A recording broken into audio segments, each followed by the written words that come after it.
Hello, I'm Dan Toppy and welcome to Going for Gold, the series where I tell you the quickest and easiest way to earn the gold camo on your weapons in Call of Duty Black Ops 3 multiplayer. So if you haven't seen one of these episodes before, what I do is I go through the class that you need to be using to get your first 9 camos, which is either getting 100 headshots or 100 one-shot kills. Today we're doing the Brecci, so you have to get 100 headshots. And then I move on to the challenge camos and how you need to change that class and your playstyles to be able to complete them challenges as quickly and efficiently as possible so you can get that gold camo, then get onto your diamond camo in that class and eventually have that dark matter camo to show off in your multiplayer games. So getting straight into it, the class that you want to be using on the 205 Brecci to get as many headshots as possible is you want to be running an optic because you want to be hitting them headshots, so you're going to want to be aiming down sight because with the shotgun the accuracy on hip fire is really bad, so you want to be aiming down sight whenever possible so you can increase accuracy and do more damage at further ranges because you're more accurate, so you can get more headshots in a short amount of time. So the optic that I've chosen to take is the ELO. If you haven't seen my last episode where I covered the Argus, I explained why I chose to use the ELO sight.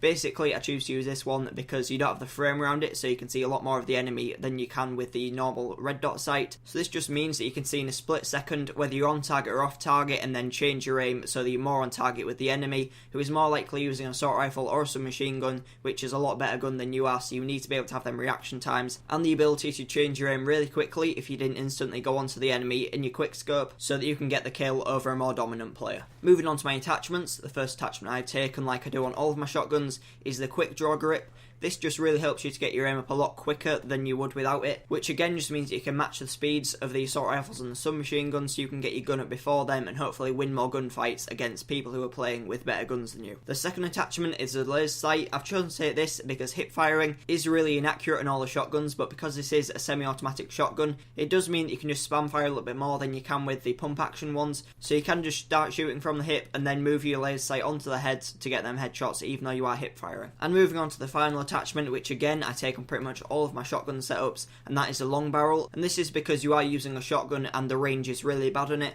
so you do want to be increasing that range as much as possible. The long barrel does do that, so this means you can either engage players at a longer range so you can get more headshots because you don't have to run up to them, putting yourself in danger and also getting close to a player that might potentially have a submachine gun that is a lot more dominant in close quarters. But it also means that if a player is challenging you at a more medium range distance, then you have a greater chance of winning a gunfight against them to defend yourself and hopefully stay alive so you can move on, keep on your streak and continue to get a few more headshots. Moving on to the grenades and perks. On my grenades, as usual, I've taken a tactical, just so you can stun into a room, go in and get some really easy headshots. And then on perk 1, I have Afterburner, to increase the speed that your movement abilities refill, so you can use your boost and your slides to get close to the enemies to be able to get them kills.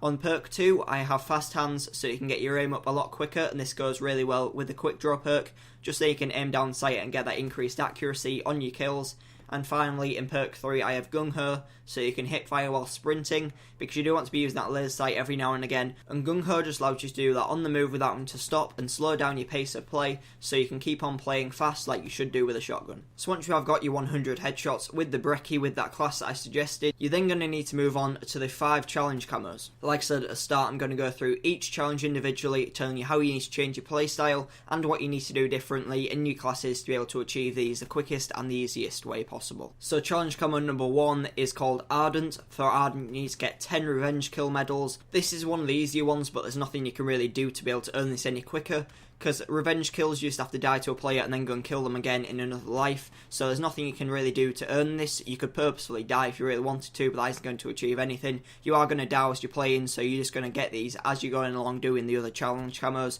so just go for those ones, and the Ardent one will just come with the others. Challenge camo number 2 is called Burnt, and to get Burnt you need to get 50 kills with a Brecci without any attachments equipped, so take off all your attachments, all of your optics, and then if you wanted you can add any extra perks or equipment that you wanted if you feel like having those perks or equipment will help you to get more kills. The third challenge camo that you need to complete is called Bliss, and for Bliss it's the opposite of Burn. You need to get 50 kills with 5 attachments and an optic on your gun, so by having those on you can't have any perks or equipment, so this is going to have a bit of an impact because you're used to having all those normal perks on, so you're going to have to take all them off and just make do with all of the attachments. So what I suggest you use is the same class that I was saying to use before, but add on rapid fire and fast mags as well. If you feel like you'd like to swap the fast mags out for a different attachment that you're not already using, you can go ahead and do that because they don't really affect how the gun works. So you can go ahead and change that to anything that you want, but I would say that you need to keep the rapid fire on, just because this is the one that is useful from all the rest that are left, and this is just going to allow you to shoot a lot faster, because as you're not having to go for headshots, you can just go for body shots. Being able to shoot a lot faster means you can put more shots into the main body to get those kills a lot quicker, so you're more likely to stay alive and go on them bigger streaks. And the final two challenge camos, called Battle and Chameleon, should be able to do both these as you're doing all the others, much like with the Ardent, because for Battle you need to get 5 double kills,